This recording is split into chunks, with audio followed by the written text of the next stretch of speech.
बिस्मिल्लाहिर्रहमानिर्रहीम। अस्सलामु अलैकुम। लेक्चर का आगाज़ हदीस नबवी सल्लल्लाहु अलैहि वसल्लम से करते हैं। हदीस का मफ़हूम ये है, अल्लाह के नबी फरमाते हैं, जो शख्स लोगों का शुक्र अदा नहीं करता वो अल्लाह का शुक्र भी अदा नहीं करता। आज हम स्टार्ट करने जा रहे हैं चैप्टर नंबर 15। ये बहुत ही इम्पोर्टेंट चैप्टर है। इसमें जो चीज़ें हम स्टडी करेंगे वो बहुत ही कंसेप्चुअल हैं। हमारे चैप्टर का नाम है इलेक्ट्रोमैग्नेटिक इंडक्शन। इससे पहले हमने इलेक्ट्रोमैग्नेटिज्म पढ़ा था और ये चैप्टर जो है ये इलेक्ट्रोमैग्नेटिक इंडक्शन है। इलेक्ट्रोमैग्नेटिक इंडक्शन क्या है, ये तो जब आप आर्टिकल पढ़ेंगे फिर आपको खुद ही समझ आ जाएगा क्या चीज़ है। लेकिन मैं इतना बता देता हूँ, इस चैप्टर में हम स्टडी करेंगे कि ये जो हमारी ज़मीन है इस पर पूरी जो इलेक्ट्रिसिटी प्रोड्यूस हो रही है, चाहे वो विंड पावर है या वो एटॉमिक एनर्जी है, स्टीम पावर है या हाइडल पावर है, मोस्टली जो पावर यानी इलेक्ट्रिसिटी हम जनरेट कर रहे हैं, आपको यहाँ पर मैं वो असूल सिखाऊंगा कि किस तरह हम जो है बिजली को या इलेक्ट्रिसिटी को प्रोड्यूस करते हैं, या वो कौन सा पर्सन था जिसने सबसे पहले आपको इलेक्ट्रिसिटी बनाने का मेथड बताया। इस चैप्टर में हम लोग सबसे पहले स्टडी करेंगे बिजली कैसे पैदा करते हैं, फिर वो कितनी पैदा होती है, किन फैक्टर्स पर डिपेंड करती है, हमें सारी समझ आ जाएगी। और साथ साथ मैं एक्सपेरिमेंटली भी आपको दिखाऊंगा, जैसा कि मैं एक लेक्चर पहले भी एक्सपेरिमेंटल अपलोड कर चुका हूं इस चैप्टर से रेलेवेंट या इस आर्टिकल से जो कि रेलेवेंट था। आज का जो टॉपिक है इसमें हम थ्योरेटिकली भी इसको देखेंगे, साथ साथ थोड़ा थोड़ा मैं एक्सपेरिमेंटली भी इसको दिखाऊंगा कि बिजली कैसे पैदा होती है। फिर इसके बाद इसी टॉपिक के बहुत सारे कंसेप्चुअल क्वेश्चंस हैं जो कि इस लेक्चर के एंड पे करूँगा। शायद आपने वो पहली दफ़ा सुने होंगे, लेकिन बहुत ही वो कंसेप्चुअल हैं। तो स्टार्ट करते हैं हम अपना चैप्टर जिसका नाम है इलेक्ट्रोमैग्नेटिक इंडक्शन। सबसे पहले कहानी शुरू होती है ऑस्टेड से। आपको याद होना चाहिए जब हमने चैप्टर नंबर 14 स्टार्ट किया था तो वहाँ पे हमने स्टार्ट में एक बात की थी कि 1820 में एक साइंटिस्ट हैं जिनका नाम था ऑस्टेड। ऑस्टेड ने क्या ऑब्जर्व किया? ऑस्टेड ने ऑब्जर्व किया कि अगर एक आपके पास वायर है, उस वायर के अंदर से अगर करंट फ्लो कर रहा है तो उस वायर के गिर्द एक मैग्नेटिक फील्ड जनरेट होती है। ऐसा हमने चैप्टर नंबर 14 में पढ़ा। फिर हमने उस पर एक्सपेरिमेंट भी किया, मैंने दिखाया आपको कि स्ट्रेट वायर के गिर्द मैग्नेटिक फील्ड पैदा होती है। फिर हमने सोलिनॉइड को पढ़ा कि जब इस तरह वायर को वाउंड करते हैं उसमें से करंट गुजारा जाता है तो उसके गिर्द भी मैग्नेटिक फील्ड डेवलप होती है, जिसको मैंने आपको प्रैक्टिकली भी करके दिखाया। मतलब हमने जो 14 में पढ़ा है उसमें हमने स्टडी किया है कि जहाँ से करंट फ्लो करता है, करंट के गिर्द या ऐसी वायर जिसमें से करंट फ्लो कर रहा है उसके गिर्द मैग्नेटिक फील्ड जनरेट होती है। यानी हमने करंट से मकनातीस को बनते हुए देखा।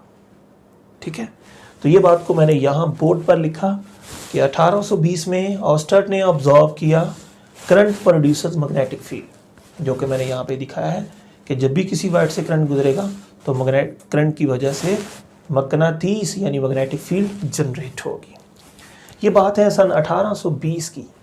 जब ये फिनोमिना देखा गया तो उसके बाद जो साइंसदानों की कम्युनिटी थी उन्होंने सोचना शुरू किया, जो इस फील्ड में थे उन्होंने सोचना शुरू किया कि अगर हम करंट से मैग्नेटिक फील्ड पैदा कर सकते हैं तो इसका जो रिवर्स प्रोसेस है, मतलब मैग्नेटिक फील्ड से करंट भी पैदा होना चाहिए।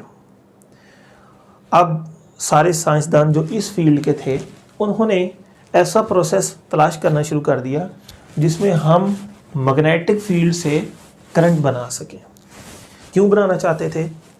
क्योंकि अगर उनको करंट मिलता है तो करंट से हम बहुत सारे काम ले सकते हैं। इलेक्ट्रिसिटी से आपको पता है पंखा चलता है, एयर कंडीशनर चलता है, बल्ब चलता है, आपकी पूरी दुनिया इलेक्ट्रिसिटी की बेस पे चल रही है। इलेक्ट्रिसिटी ख़त्म हो जाए तो आपको फौरी अंदाज़ा हो जाएगा कि क्या होगा आपके साथ। तो बिल आखिर 2 साइंसदान इस प्रोसेस का रिवर्स प्रोसेस ढूंढने में कामयाब हो जाते हैं। उनके नाम हैं माइकल फैराडे, इंग्लैंड के रहने वाले हैं, जोसेफ हेनरी यूएसए के रहने वाले हैं। इन्होंने पता कर लिया कि किस तरह हम मैग्नेटिक फील्ड से करंट पैदा कर सकते हैं।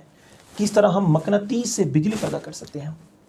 इन दोनों साइंसदानों ने 1831 में इकट्ठे ये चीज़ ऑब्जर्व कर ली। वो अलग जगह पे रहते थे, ये अलग रहते थे। वो अपने कंट्री में कोशिश कर रहे थे, ये अपने कंट्री में कोशिश कर रहे थे। ये माइकल फैराडे के बारे में थोड़ा सा आपको बताता हूँ। ये वही माइकल फैराडे हैं जिन्होंने केमिस्ट्री में भी काम किया। आप इलेक्ट्रोलाइसिस प्रोसेस पढ़ते हैं, माइकल फैराडे का नाम सुनते हैं केमिस्ट्री में। ये वही माइकल फैराडे हैं जिन्होंने इलेक्ट्रोफील्ड लाइंस का कॉन्सेप्ट इंट्रोड्यूस करवाया। ये वही माइकल फैराडे हैं जिनको लोग शोबकबाज कहते थे। ये वही माइकल फैराडे हैं जो न्यूज़पेपर सेल करके अपने घर का निज़ाम चलाते थे। और इनकी एज 14 ईयर थी, 14 साल इनकी उम्र थी। आज से 200 साल पहले की बात है, कोई टेक्नोलॉजी नहीं थी। इन्होंने ये डिसीजन ले लिया था कि मैं आपको एक बिजली पैदा करने का ऐसा मेथड बताऊंगा जिससे पूरी ज़मीन पर आप लोग बिजली पैदा करेंगे। आप नई सी नई मशीनें बनाएंगे, ट्यूबलाइट चलेगी, एयर कंडीशनर चलेगा, मोबाइल चार्ज होंगे, पंखे चलेंगे, पूरी दुनिया को रोशन कर दूंगा। ये हैं वो माइकल फैराडे। ये वही माइकल फैराडे हैं जिनके असूलों से हम hydel power, wind power, atomic energy और इसके बाद जो आपकी जनरेटर है घरों में, उससे जो हम बिजली पैदा कर रहे हैं, इसी माइकल फैराडे के दिए हुए असूल के मुताबिक चल रहा है सारा कुछ। ये वही पर्सन है जिसने 200 साल पहले सोचा कि मैं दुनिया को बदलूंगा, मैं एक नई दुनिया बनाऊंगा, पूरी दुनिया को बताऊंगा कि इलेक्ट्रिसिटी कैसे प्रोड्यूस होती है। इसने पूरी की पूरी दुनिया बदल के रख दी, एक नई चीज़ बना के दे दी पूरी दुनिया को, जिसकी वजह से आज हम मॉडर्न एज के लोग कहलाते हैं। आज अगर इलेक्ट्रिसिटी ना हो तो सोच लें क्या होना है। तो यही है वो माइकल फैराडे। अब हम क्या हैं? अब हमारे पास मोबाइल भी है, इंटरनेट भी है, फेसबुक के ग्रुप्स भी हैं, बुक्स हैं, पीडीएफ में हैं, सॉफ्ट फॉर्म में हैं, सब कुछ हमारे पास है। और हम बहाने ढूंढते हैं कि हमसे आर्टिकल तैयार नहीं होता, हमसे आर्टिकल याद नहीं होता। और वो लोग जो 200 साल पुराने, कोई टेक्नोलॉजी नहीं, उस दौर में रहकर पूरी दुनिया उन्होंने कायम कर दी। और आज हम जदीद दौर के लोग हैं और हर चीज़ हमारे पास है, हर तरह का मटेरियल है, 3D एनिमेशन हैं, लेक्चर बड़े ज़बरदस्त किस्म के हैं, बुक्स मिल जाती हैं पीडीएफ में, हार्ड फॉर्म में, सब कुछ है। लेकिन हम लोग जो है एक मुसम्मम इरादा नहीं रखते, हमारे अंदर डिटर्मिनेशन नहीं है। तो अब हम देखेंगे कि किस तरह से हम लोग मैग्नेटिक फील्ड से करंट को प्रोड्यूस कर सकते हैं। इसके लिए क्या करेंगे, आप एक कंडक्टर लेंगे, कोई मेटल की वायर ले लें, कॉपर की वायर ले लें। उस कॉपर की वायर के साथ एक यहाँ पर सेंसिटिव गैल्वानोमीटर लगा दें। सेंसिटिव का मतलब हल्का सा करंट भी हो तो वो उसको डिटेक्ट कर लेगा। तो इसके साथ हमने एक सेंसिटिव गैल्वानोमीटर लगा दिया और इस राड को, इस मेटल की वायर को हम मैग्नेटिक फील्ड के अंदर मोशन देंगे। जब इस मेटल की बनी हुई वायर को मैग्नेटिक फील्ड के अंदर मोशन दी जाएगी तो इसके अंदर से जो है वो करंट फ्लो होना स्टार्ट हो जाएगा। तो इस तरह हम किसी कंडक्टर को, अगर वो क्लोज लूप बन रहा है, मैग्नेटिक फील्ड के अंदर इस तरह मोशन देते हैं तो उसके अंदर एक करंट फ्लो होना स्टार्ट हो जाता है। तो इस तरह हम मकनातीस से यानी मैग्नेटिक फील्ड से जो है इलेक्ट्रिसिटी को प्रोड्यूस करते हैं। यही बताया माइकल फैराडे ने। इसमें हम डिफरेंट मेथड्स देखेंगे कि किस तरह से हम लोग मैग्नेटिक फील्ड से इलेक्ट्रिसिटी को जनरेट करते हैं। मैं आपको थोड़ा सा एक्सपेरिमेंटली दिखाता हूँ कि किस तरह हम किसी कंडक्टर को मैग्नेटिक फील्ड में मूव करवाते हैं।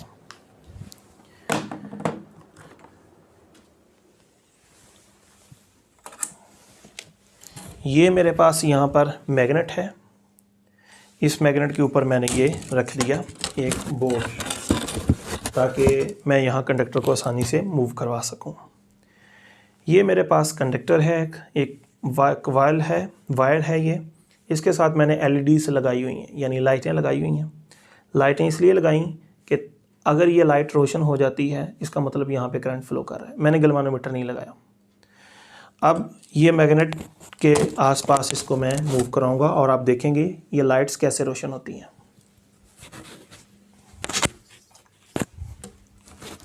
ये देखिए,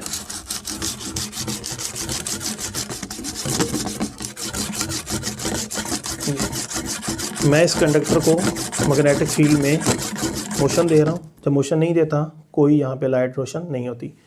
जब इस मैग्नेट के पास इस कंडक्टर को मूव करवाया जाता है तो आप ये देखें यहाँ इसके अंदर से जो है वो करंट फ्लो होना स्टार्ट हो जाता है। तो यही वो मेथड था जिसके बारे में हमें जोसेफ हेनरी ने और माइकल फैराडे ने बताया कि इस तरह मैग्नेटिक फील्ड में मोशन देने से हम लोग जो है इलेक्ट्रिसिटी प्रोड्यूस कर सकते हैं। अब यहाँ पे एक और सवाल आता है कि माइकल फैराडे और जोसेफ हेनरी दोनों ने इकट्ठे बताया, लेकिन ज़्यादा नाम माइकल फैराडे का लिया जाता है। तो इसका आंसर मैं आपको एट दी एंड दूंगा। अब ये मेथड जो आपके सामने है मैं आपको दिखाता हूँ। यहाँ पर हमने एक मैग्नेट लिया, इसका ये नॉर्थ पोल है और ये इसका साउथ पोल है। नॉर्थ और साउथ के दरमियान क्या होगी? आंसर है नॉर्थ और साउथ के दरमियान मैग्नेटिक फील्ड होती है। मैंने नॉर्थ और साउथ के दरमियान मैग्नेटिक फील्ड को बना दिया। अब मेरे पास ये एक कंडक्टर है जिसके साथ मैंने यहाँ पे गैल्वानोमीटर लगाया है, जिसको मैंने प्रीवियस लेक्चर में एक्सपेरिमेंटली भी दिखाया हुआ है। अब इस रॉड को हम मैग्नेटिक फील्ड में क्या करेंगे? मोशन देंगे, यानी इसको हम राइट मूव करवा सकते हैं या हम इसको लेफ़्ट मूव करवा सकते हैं।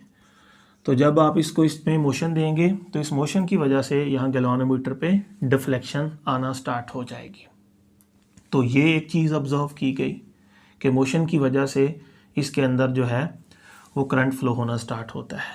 मैं आपको बताऊंगा कि किस तरह इसके अंदर करंट फ्लो स्टार्ट हुआ। सबसे पहले क्या होता है, जब आप इस कंडक्टर को इस तरह मैग्नेटिक फील्ड में मूव करवाते हैं तो उस मोशन की वजह से इस रॉड के अंदर एक ईएमएफ डेवलप हो जाती है। अब ईएमएफ क्या डेवलप होती है ये आप लोग चैप्टर नंबर 13 में स्टडी करके आए हैं। ईएमएफ क्या चीज़ है? जहाँ पर ईएमएफ होती है ना, वहाँ पर चार्जेस को एनर्जी मिलती है। क्या बताया मैंने? चार्जेस को एनर्जी मिलती है। तो जब इस रॉड के अंदर ईएमएफ पैदा होगी, इसके अंदर जो चार्जेस हैं उनको एनर्जी मिलेगी और उस एनर्जी की वजह से इस रॉड के एक एंड पर पॉजिटिव चार्ज इकट्ठा हो जाएगा, ठीक है, और इस रॉड के दूसरे एंड पर नेगेटिव चार्ज इकट्ठा हो जाएगा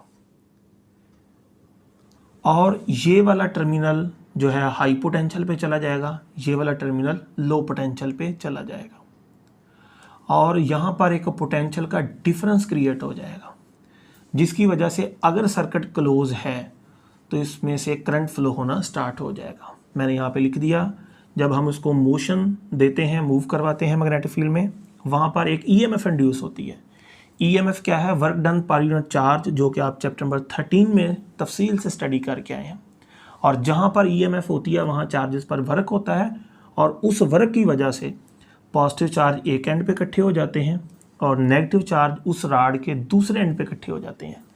ये वाला हाई पोटेंशियल पे चला जाता है, उसका दूसरा सिरा लो पोटेंशियल पे। और यहाँ सर्किट चूँकि क्लोज है, चूँकि ये सर्किट क्लोज है तो यहाँ इसमें से करंट फ्लो होना स्टार्ट हो जाता है। चूँकि ये हाई पोटेंशियल है, ये लो पोटेंशियल है, यहाँ पे पोटेंशियल का डिफरेंस क्रिएट हो जाता है। तो मोशन हुई, ईएमएफ, एक ऐसी ताकत आ गई इसके अंदर जो चार्जेस को एनर्जी देती है। पॉजिटिव नेगेटिव चार्जेस इकट्ठे हुए, पोटेंशियल का डिफरेंस क्रिएट हुआ, सर्किट क्लोज था, करंट फ्लो होने लगा। तो यहाँ इस मोशन की वजह से जो इसके अंदर ईएमएफ इंड्यूस होती है, जो चार्जेस को बोलो एनर्जी देती है, चार्जेस पर वर्क करती है, चार्जेस यहाँ पॉजिटिव नेगेटिव इकट्ठा करने के लिए, इसके अंदर जो ईएमएफ है उसका नाम होता है इंड्यूस्ड ईएमएफ। क्या नाम बताया मैंने? ईएमएफ का नाम क्या होगा? Induced EMF. और यहाँ जो करंट फ्लो कर रहा है उस करंट को हम नाम देंगे इंड्यूस्ड करंट का। मैं इस चीज़ को अलग से दिखाता हूँ। ये जो रॉड था मैंने यहाँ पे बना दिया। जब इसको हमने मैग्नेटिक फील्ड में मूव करवाया, इसका एक सिरा पर पॉजिटिव चार्ज इकट्ठे हो गए क्योंकि इसके अंदर ईएमएफ आ गई थी। मोशन से कौन आता है? ईएमएफ। और उस ईएमएफ से क्या मिलता है? चार्जेस को एनर्जी मिलती है। फिर इस एंड पे ये चार्जेस आ गए, ये हाई पोटेंशियल है, ये लो पोटेंशियल है। और यहाँ पर हमने गैल्वानोमीटर लगाया था, मैंने यहाँ पे छोटा सा बल्ब लगा दिया। तो बल्ब का एक सिरा हाई पोटेंशियल पे है, दूसरा इसका टर्मिनल लो पोटेंशियल पे है। तो फिर करंट फ्लो करता है हाई पोटेंशियल से लो पोटेंशियल की तरफ, ये हमारा बल्ब रोशन हो जाता है।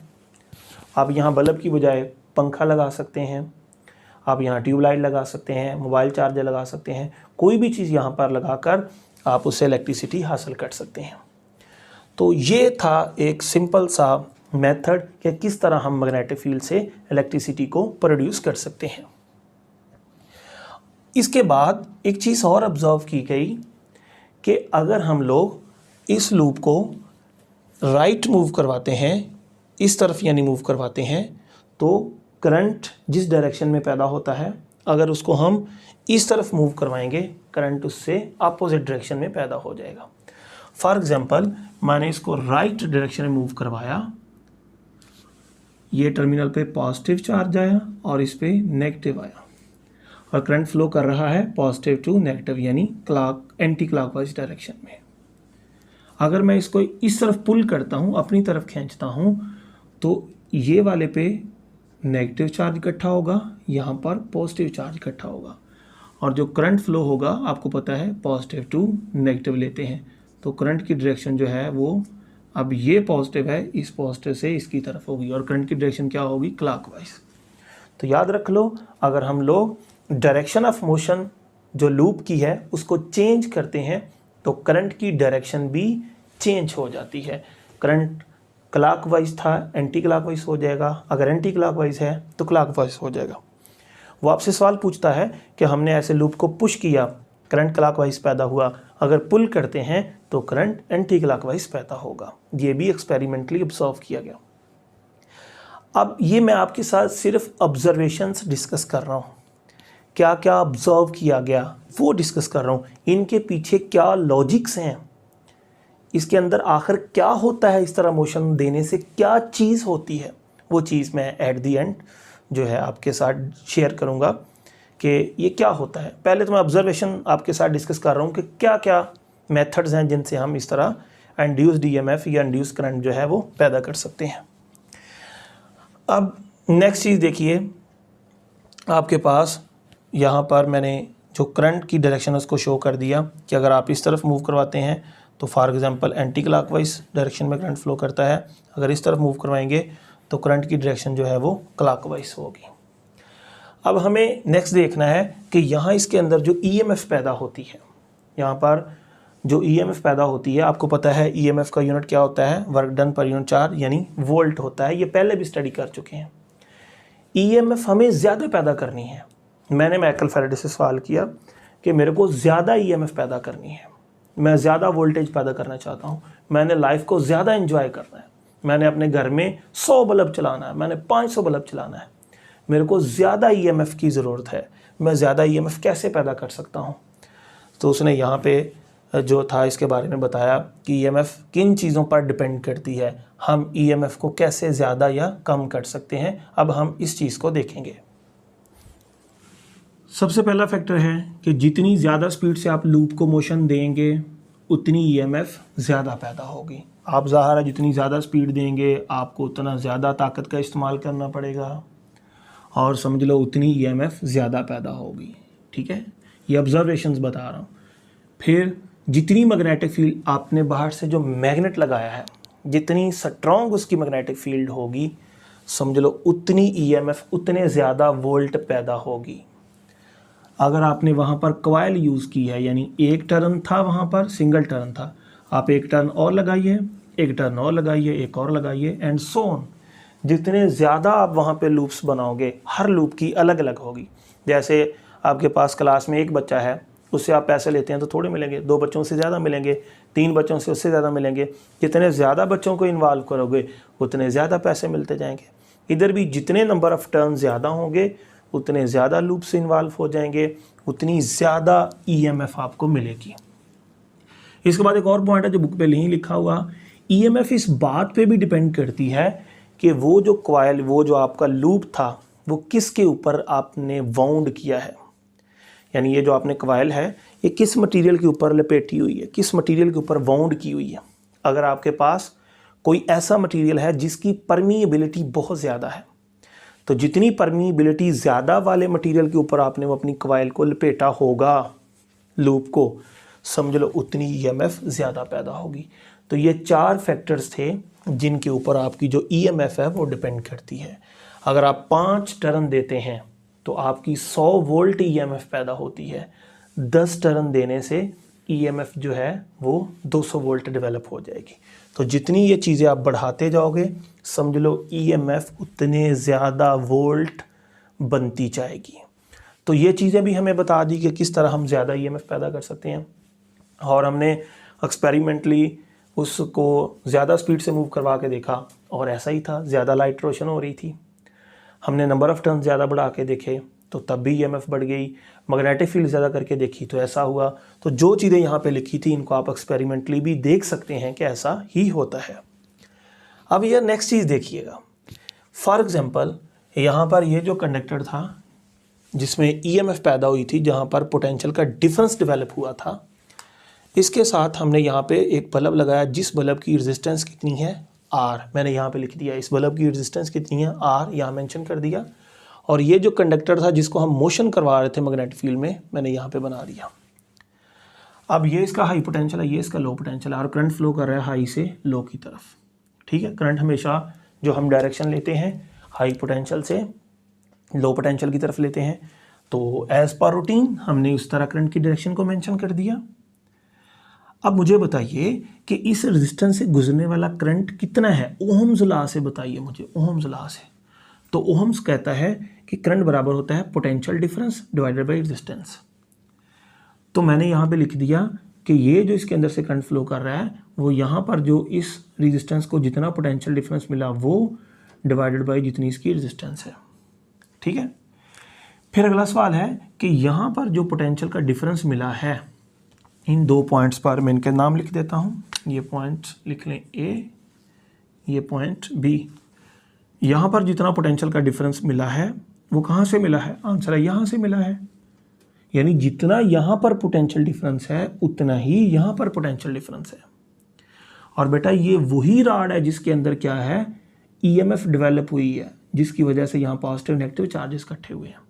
तो बेटा हम लोगों ने 13 में स्टडी किया है कि जो सोर्स ऑफ ईएमएफ होता है अगर उसकी इंटरनल रेजिस्टेंस 0 हो, जैसे मैंने आपको एग्जांपल देता था क्लास में कि अगर आपको घर से मिलने वाले 50 रुपये हैं, अगर रास्ते में आपका कोई पैसा ज़ाया ना हो तो जब आप कॉलेज पहुंचेंगे तब भी आपके पास 50 रुपये ही होंगे। मतलब हमने पढ़ा है अगर हम इस सोर्स ऑफ ईएमएफ की जो इंटरनल रेजिस्टेंस है अगर वो 0 हो या 0 मान लें इसको, तो जितने वोल्ट इसकी ईएमएफ होती है उतने वोल्ट ही इसका टर्मिनल का पोटेंशियल डिफरेंस होता है। तो जितना पोटेंशियल डिफरेंस इसका उतना ही पोटेंशियल डिफरेंस इस पे। और चूंकि इसकी इंटरनल रेजिस्टेंस 0 है, जब इंटरनल रेजिस्टेंस 0 होती है तो बेटा फिर जितना उसका पोटेंशियल डिफरेंस होता है उतनी ही ईएमएफ होती है, या जितनी ईएमएफ होती है उतना ही पोटेंशियल डिफरेंस होता है। तो अब मैं करंट की जगह क्या लिख सकता हूँ, पोटेंशियल डिफरेंस की जगह ईएमएफ लिख सकता हूँ। ये 13 चैप्टर से मैंने कॉन्सेप्ट उठाया है। ये आर एज इट इज़ आ गया। मतलब अगर इस रिलेशन से हम देखें, इसको क्रॉस मल्टीप्लाई करें तो ईएमएफ बराबर आ जाती है current multiply by resistance. Current इससे गुजरा है मल्टीप्लाई बाई इसकी रेजिस्टेंस। तो मैं लिख सकता हूँ जो इस रॉड के अंदर ईएमएफ पैदा हुई है वो बराबर है इसके अंदर से गुजरने वाला करंट मल्टीप्लाई बाई इसकी रेजिस्टेंस। तो ये ईएमएफ का रिलेशन आ गया। अब मैं आपको ये बताना चाहता हूँ कि अगर हम इस वायर की रेजिस्टेंस को डबल करते हैं यानी इसकी रेजिस्टेंस को बढ़ाते हैं, तो मुझे बताइए अगर रेजिस्टेंस बढ़ती है तो क्या यहाँ जो इसके अंदर ईएमएफ है वो बढ़ जाएगी? आंसर है कि ईएमएफ तो इसके अंदर डेवलप हुई है, इसके अंदर ईएमएफ जो पैदा हुई है वो इससे उसका क्या लेना देना यार। इसके अंदर पैदा होने वाली ईएमएफ इन फैक्टर्स पर डिपेंड करती है, बाहर वाली किसी चीज़ पर डिपेंड नहीं करती वो।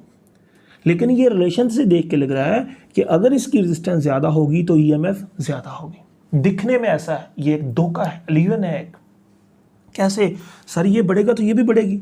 तो बेटा मैं लॉजिकली कह रहा हूँ ये बड़ी छोटी लगाने से क्या तल्लुक है, ईएमएफ तो इसके अंदर डेवलप हुई है, इससे क्या लिंक है इसका। तो सारा रिलेशन तो साफ साफ कह रहा है रेजिस्टेंस बढ़ेगी तो ईएमएफ भी बढ़ जाएगी। तो बच्चों आपको ये भी तो पता होना चाहिए कि जो करंट है वो कम हो जाता है जब रेजिस्टेंस बढ़ती है। ये देखो, जब रेजिस्टेंस बढ़ती है तो वहाँ पर जो करंट होता है वो करंट कम हो जाता है। अगर रेजिस्टेंस बढ़ी है तो करंट कम हो जाएगा। लिहाजा ईएमएफ रेजिस्टेंस पर डिपेंड नहीं करती। ये गलती नहीं करनी। पेपर में आ जाइए 2 गुना बढ़ा दी तो आप कहेंगे ईएमएफ भी 2 गुना बढ़ेगी। और यार ईएमएफ जब मैंने आपको बता दिया स्पीड पे, बी पे, टर्न्स पे, परमीबिलिटी पे डिपेंड करती है। मैंने क्या बताया कि ये रेजिस्टेंस पर डिपेंड करती है। तो लिहाजा इस तरह का फार्मूला देके धोखा नहीं खाना आप लोगों ने, ठीक है। और आप लोग ये कह सकते हैं कि आपने ये चीज़ भी कांस्टेंट रखी, बी भी कांस्टेंट रखा, टर्म्स भी कांस्टेंट रखे, सारी चीज़ें वही रखी। अगर ये सारे फैक्टर्स हम वही रखते हैं, V, B and mu permeability, अगर ये सारी चीज़ें हम फिक्स रखते हैं तो रेजिस्टेंस बढ़ जाएगी, जो करंट है वो कम हो जाएगा, रेजिस्टेंस बढ़ जाएगी करंट। लेकिन आपको पता है ये एक रकम बढ़ेगी एक रकम कम होगी, इसका जो आप पे कोई असर नहीं पड़ेगा।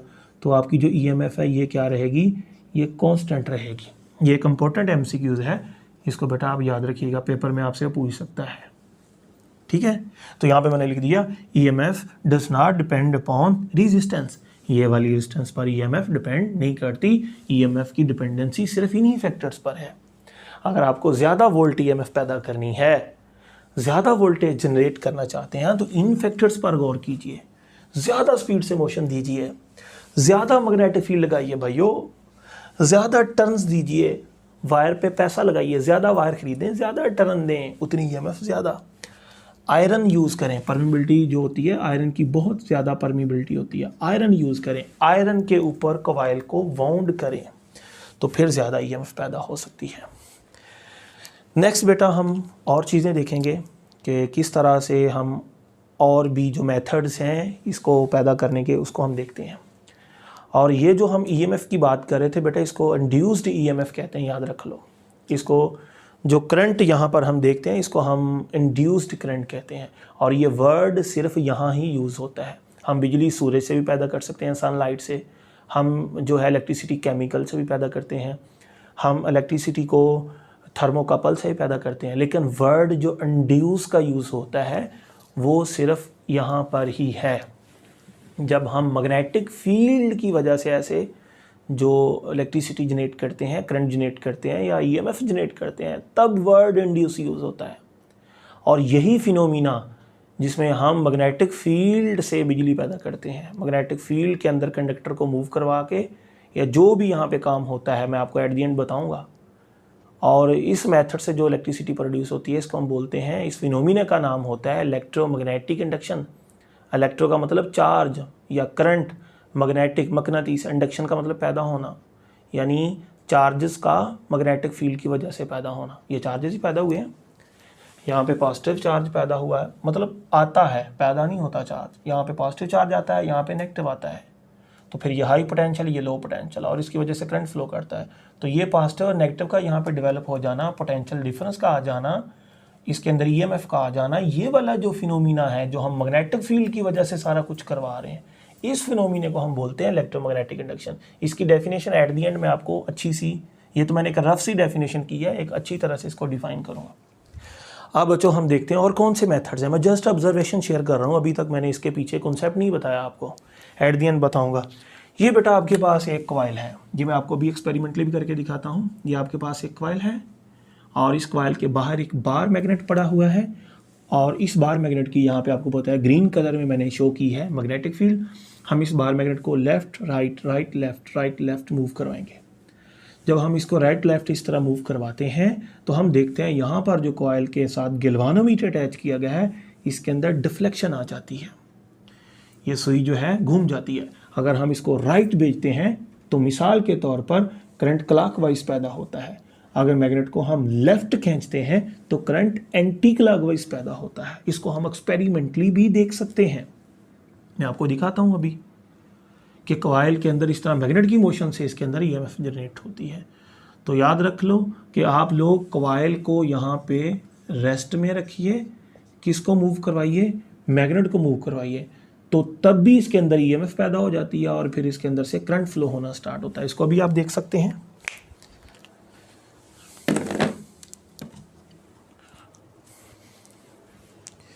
ये मेरे पास एक बार मैग्नेट है, ठीक है, इसके ये नॉर्थ और साउथ पोल हैं, और ये मेरे पास कॉइल है। मैंने इस कॉइल के साथ जो है वो एक एलईडी लगा दी है ताकि आपको पता चल सके। बेटा मैंने इसके साथ ना 2 एलईडीज लगाई हैं, एक का कलर शायद रेड है, एक का कलर ग्रीन है, ठीक है, ताकि आपको पता चल सके अगर करंट की डायरेक्शन क्लॉकवाइज है तो रेड चलेगी, अगर करंट एंटी क्लॉकवाइज है तो ग्रीन चलेगी। मैंने इस हिसाब से इनको लगाया है। अब मैं इसके अंदर ये मैग्नेट है, इसको मूव करवाता हूँ। ये देखिए ये मैग्नेट है, तो ये मैग्नेट का कौन सा पोल है, नॉर्थ पोल, ये मेरे हाथ में साउथ। तो ये आप देख सकते हैं कि जब मैं इसको नॉर्थ को अंदर भेजता हूँ तो ग्रीन लाइट चलती है, जब बाहर निकालता हूँ तो रेड लाइट चलती है। नॉर्थ को अंदर भेजता हूँ तो समझ लो ग्रीन लाइट, यानी जिस डायरेक्शन में करंट पैदा हुआ है फॉर एग्जांपल वो है क्लॉकवाइज, अगर बाहर निकालता हूँ तो रेड है।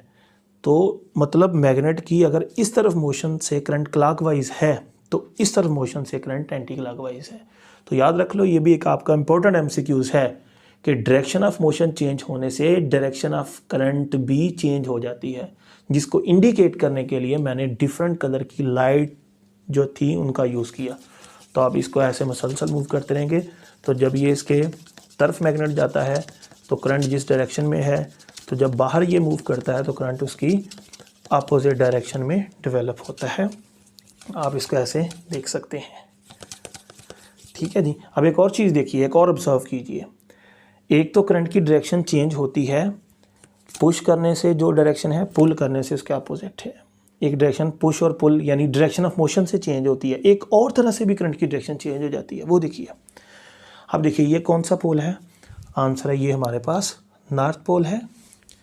हम नॉर्थ पोल को इसमें भेजेंगे। देखिए नॉर्थ पोल जब इसमें भेजते हैं तो ग्रीन लाइट चलती है।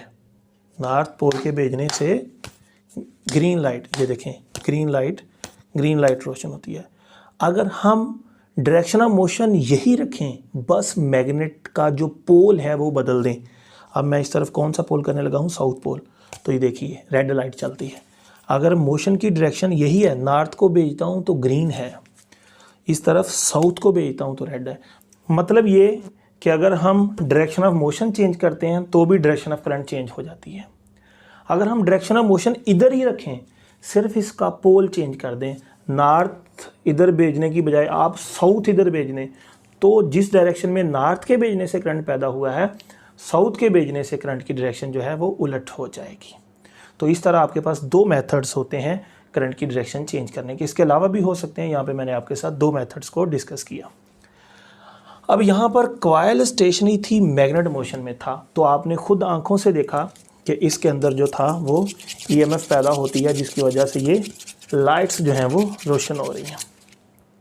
अब हम दूसरा काम क्या करते हैं, इसमें हम लोग जो है मैग्नेट को कहेंगे तुम भाई साहब रेस्ट करो, यानी मकनातीस जो है इसको हम रेस्ट में रखेंगे, ठीक है, और इस कॉइल को हम जो है वो मोशन देंगे। अब हम इस मैग्नेट को स्टेशनरी रखेंगे और इस कॉइल को जो है वो मोशन देंगे। तो ये मैंने मैग्नेट को स्टेशनरी कर दिया, अब हम इस कॉइल को मोशन दे रहे हैं। तो मैग्नेट रेस्ट में है, कॉइल मोशन में है, तो तब भी बेटा आप देखें इसके अंदर जो है वो ईएमएफ इंड्यूस हो जाती है और इसके अंदर से करंट फ्लो होता है और जो लाइट है वो रोशन हो जाती है। तो अब हम किस रिजल्ट पे पहुँचे, क्या कॉइल की मोशन से ईएमएफ पैदा होती है या जो ईएमएफ है उसके पैदा करने के लिए मैग्नेट की मोशन चाहिए।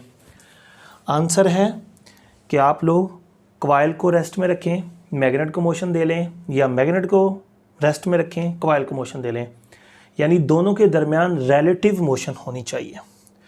तो मैंने यहाँ पे लिख दिया ईएमएफ इंड्यूस करने के लिए ज़रूरी नहीं है कि कॉइल मोशन करे, ज़रूरी नहीं है कि मैग्नेट मोशन करे, तो ईएमएफ पैदा करने के लिए जो है रिलेटिव मोशन होनी चाहिए।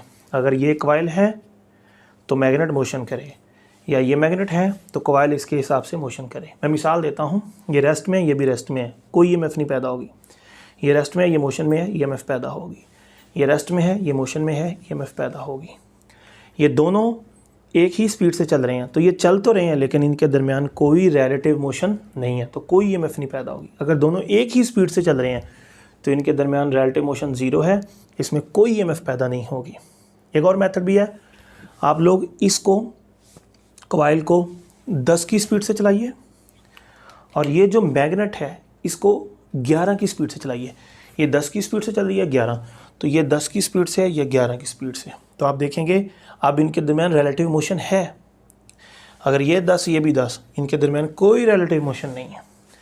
अगर ये कॉइल 10 की स्पीड से आ रही है, ये 11 की स्पीड से मैग्नेट जा रहा है, तो फिर इनके दरमियान क्या है, रिलेटिव मोशन, अब भी ईएमएफ पैदा होगी।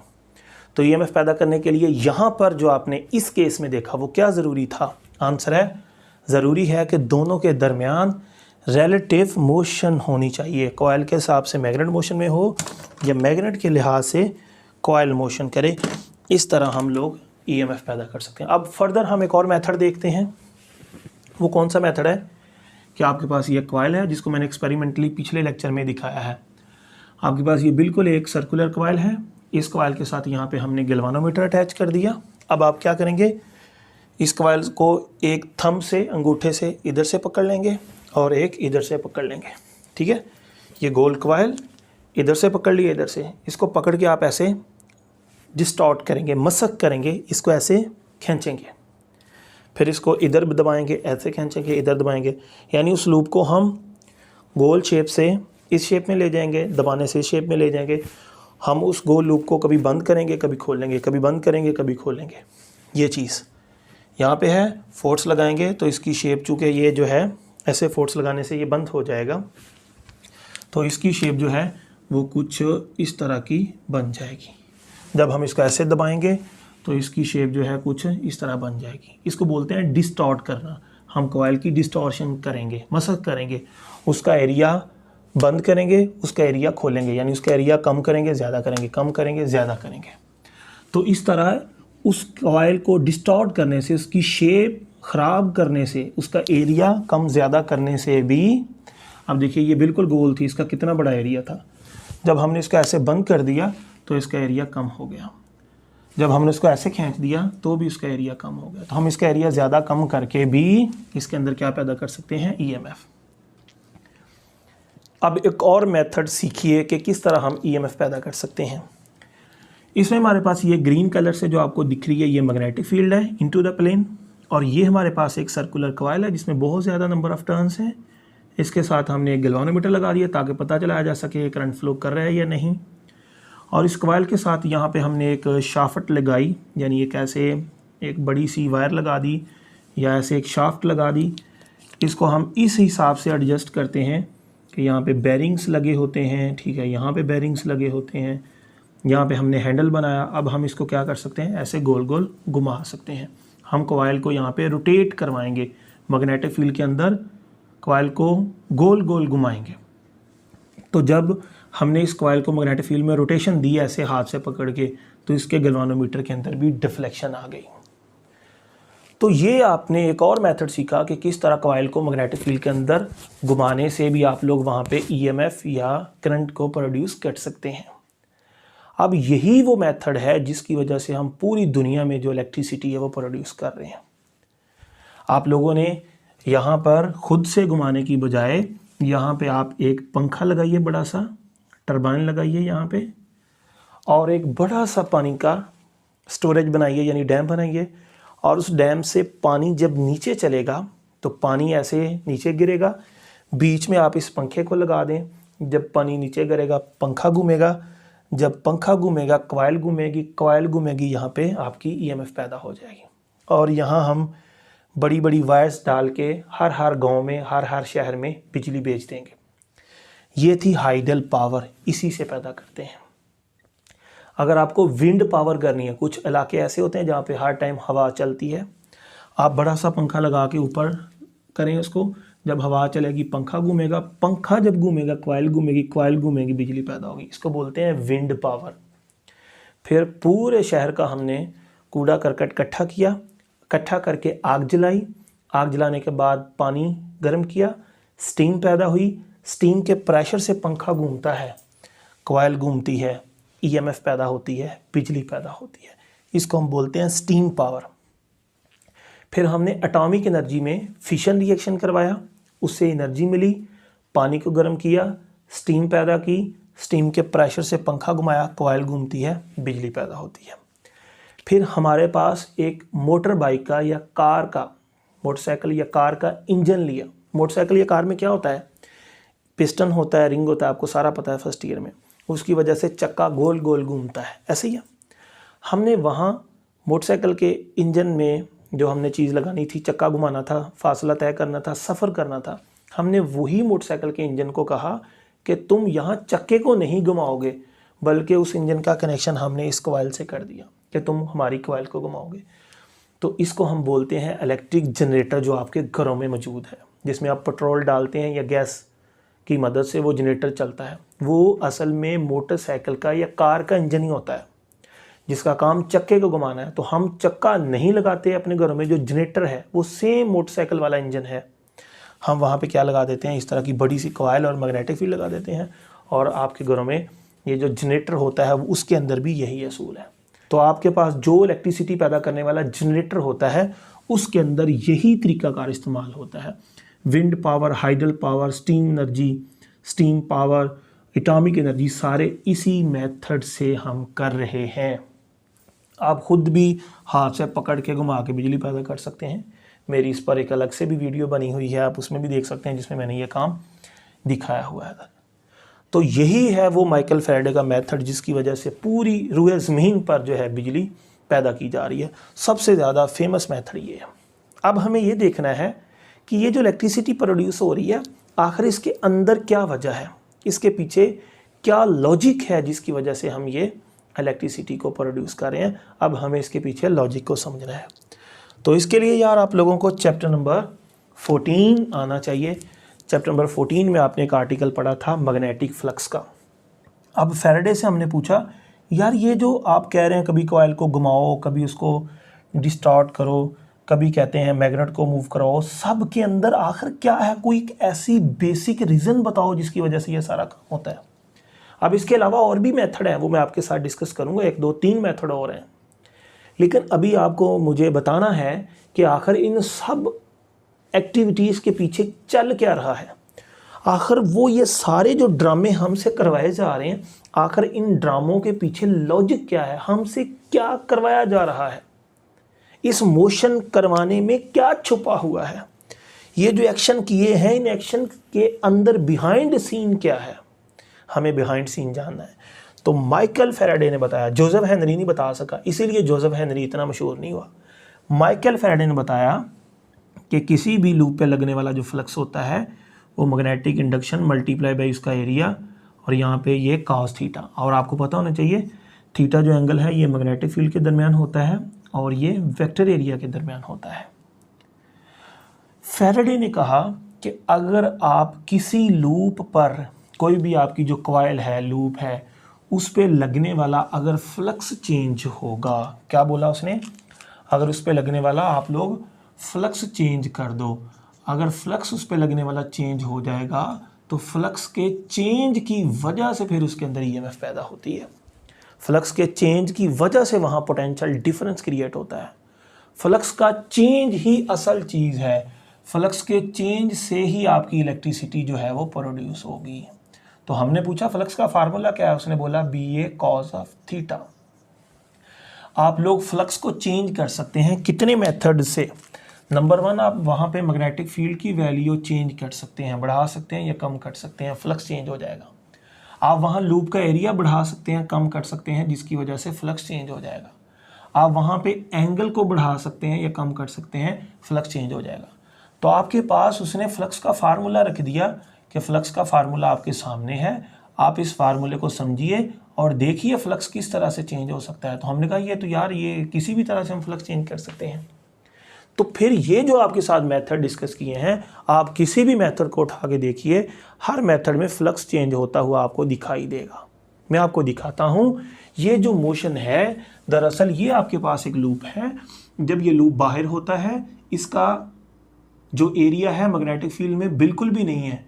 जैसे जैसे ये एंटर हो रहा है, इसका मैग्नेटिक फील्ड के अंदर एरिया बढ़ता जा रहा है। तो जब इसका एरिया बढ़ता जाएगा यानी एरिया चेंज होता जाएगा, जिसकी वजह से फ्लक्स चेंज होगा और इस लूप के अंदर ईएमएफ इंड्यूस हो जाएगी। बात समझ गए। फिर हमने क्या देखा, हमने कहा और भी बहुत सारे मेथड्स हैं। हमारी असल जो काविश है वो है फ्लक्स का चेंज करना। हमने एक ऐसे कॉइल ली, इस कॉइल के बाहर एक मैग्नेट रखा, इस मैग्नेट को हम जब पास लेके जाते हैं तो इसकी मैग्नेटिक फील्ड जो इस पर है वो बढ़ती जाती है, जब दूर लेके जाते हैं इस पर लगने वाली मैग्नेटिक फील्ड कम होती है।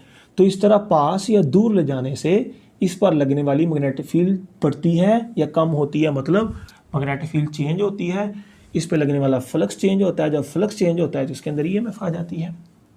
फिर हमने कहा इसको रेस्ट दो, इसको मोशन कराओ। तो इसको जब हम पास लेके आते हैं मैग्नेटिक फील्ड बढ़ जाती है, दूर लेके जाते हैं मैग्नेटिक फील्ड कम हो जाती है। इस तरह पास दूर आने से मिलता क्या है? फ्लक्स का चेंज। जब फ्लक्स का चेंज होता है तो ईएमएफ पैदा हो जाती है। और जितना फ्लक्स का चेंज ज़्यादा जल्दी होगा, जितना तेज़ी से फ्लक्स चेंज होगा, आपने 10 फ्लक्स चेंज किया 1 सेकंड में और 10 फ्लक्स चेंज किया 2 सेकंड में, तो कब ज़्यादा ईएमएफ पैदा होगी? जब थोड़े टाइम में चेंज किया होगा। जितना फास्टली चेंज करेंगे, जो चीज़ थोड़े टाइम में हो जाती है उसको हम बोलते हैं फास्ट।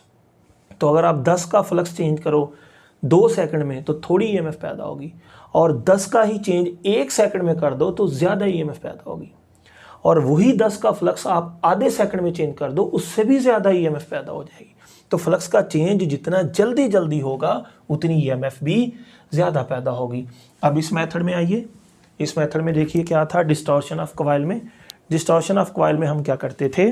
उस कॉइल को पकड़ के दबाते थे, खोलते थे, दबाते थे, खोलते थे। जब खुलती थी या दबती थी उसका एरिया कभी बढ़ जाता था, कभी एरिया कम हो जाता था, कभी एरिया बढ़ जाता था, कभी एरिया कम हो जाता है, जिसकी वजह से एरिया चेंज होता है, फ्लक्स चेंज होता है, ईएमएफ पैदा हो जाती है। अब इस मेथड में देखिए, आपको पता है कि ये वाला जो एंगल होता है वो किसके दरमियान होता है? मैग्नेटिक फील्ड और वेक्टर एरिया के दरमियान। यहाँ पर ना हमने कॉइल को मैग्नेटिक फील्ड के अंदर ऐसे गोल गोल घुमाया है। आपको पता है ये आपके पास कॉइल है और ये उसकी प्लेन है। अगर ये इसकी प्लेन है तो इस प्लेन के परपेंडिकुलर क्या होता है? इसका वेक्टर एरिया। मैग्नेटिक फील्ड किधर है? अंदर को। वेक्टर एरिया किधर है? बाहर को। मैग्नेटिक फील्ड और वेक्टर एरिया में एंगल कितना है? 180।